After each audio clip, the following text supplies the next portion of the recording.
Hi, this is Kim with Scholarly Pursuits, and today I interview a local artist, Ada Moore.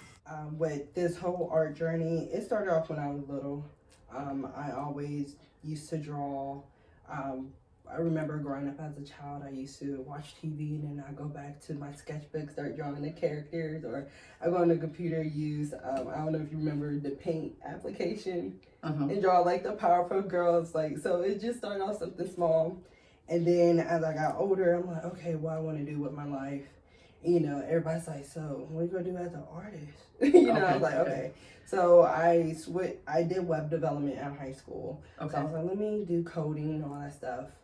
And I remember one of my class in college, we had to interview somebody who was working in that field. So I remember I interviewed my mom's friend. I'm like, okay, how's it like, to be coding? She worked for the U.S. government, the security system. And she's like, oh my gosh, I love coding. I like seeing them dance. I'm like, yeah, I don't feel that way. I don't feel that way at all. So after I got my associates, I transferred to OSU, and my grandmother was a big supporter in my art, and around that time she passed away. So that's when I made a decision. I'm like, you know what, life is too short. I'm a major in art. Okay. I'm gonna do what I love, and I'm pretty sure my grandmother would have supported me. So I've been doing art since then. Okay.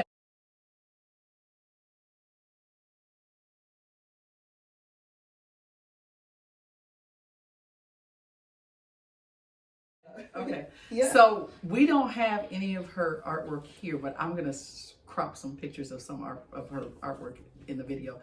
But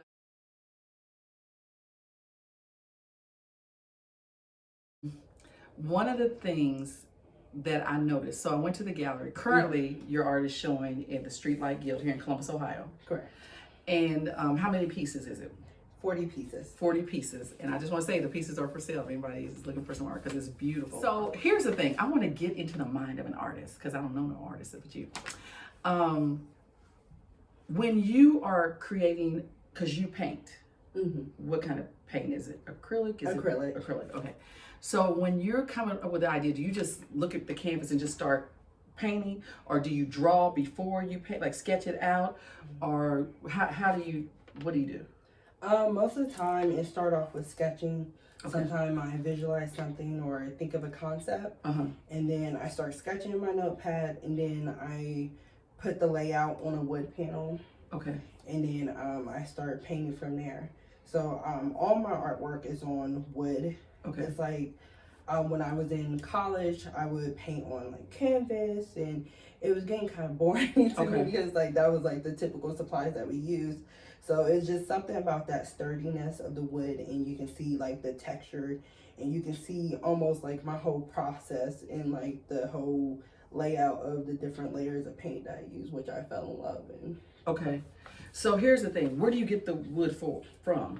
Exactly. Oh, any art store. At the art stores they have them. Yeah, they have wood panels. Now when I was looking at your art, I guess I don't think it registered to me that it was wood. It was on wood. And you said layers. So you don't just paint one stroke and then done, like it's like that thick, not thick, but kind of more than one layer. So most of the time I start off with the background. With my colors, I create a certain tone for the piece and for the subject matter. So, and I try to find balance. So if you look at my painting, there's like more than just one color. You'll probably see like different shades of reds or different shades of yellow. Okay. And then I use layers to find the balance, because I don't want one color to overpower another. Okay, this is getting down deep. Now, how do you know when the picture's done? Man. I think it's a personal thing. Like when I look at it and I feel like content with it. Most of the time, go into the background of the painting, and then I start doing the figures, and I start doing the design of the figure and the outline. And when I feel like it's complete, or I feel like my message is coming through, that's when I feel like my painting is done. Now that's interesting when we talk about the message, because I showed you a piece of artwork that I have here, and Chris, just know that I'm gonna want some more artwork. I always ask for my birthday and Christmas gifts years in advance. Like, y'all need to start saving up. So when I looked at your artwork, it seemed the similar theme. It's a person. It's not the same person though. Is it different people? It's different people. It's different people. And the colors are really, really vibrant. But when we look at your artwork, and we're gonna look at some during this video, what do you want because like if I look at this painting here, different people might, like this looks like in the forest, or somebody else might say it was just a bunch of flowers or trees or whatever. But when we look at your artwork, what do you want people to take away from it? Do you just want, oh, I just love it, it's just beautiful? Do you want them to see a deeper meaning? Like, what do you hope to convey to the audience? I definitely want them to see a different meaning or a deeper meaning for them.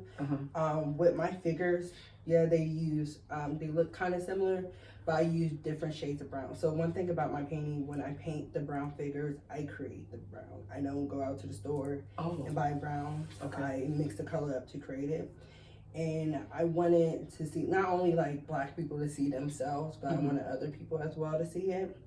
Because when I was in art school, you learn the typical like European art and like Western history, all that stuff, but I never saw myself in it. And that's when I created my own style. It was like my last semester in school. And I was just like fed up with the concepts and all that stuff. I wasn't relating to anything.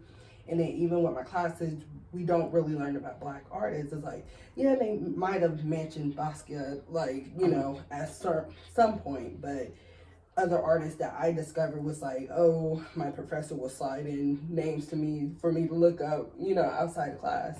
So when I created my figures, it was me embracing myself. My father's from Nigeria, my mother's from America. And it just embracing my background, who I am, and my identity. So one of my beginning pieces was called Embrace. It was just me just overall looking inward and just being proud of who I am. So when I create my artwork, I want people to look at it. I want them to relate to the subject matter and want them to be proud of themselves too, of who they are. Hi, this is the first video of a 2-video series. For more information about Ada and her artwork, I'll leave it in the description box. Thank you.